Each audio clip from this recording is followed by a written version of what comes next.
A nearly empty shelf can make a grown adult move faster than a full paycheck ever could. One missing row of products, one small sign that says limited release. Suddenly people stop comparing, stop thinking, stop waiting.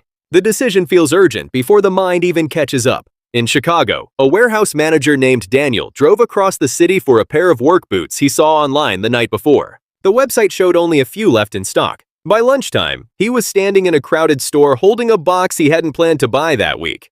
The strange part was not the purchase. It was the relief.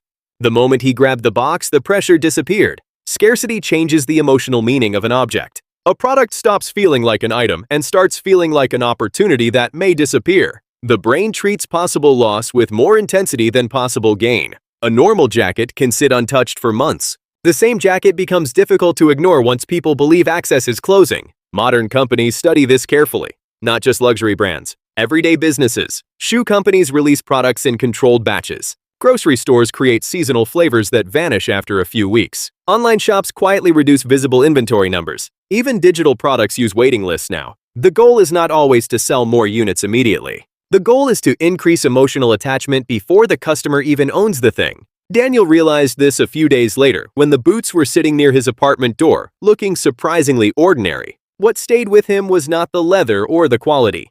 It was the chase. The pressure.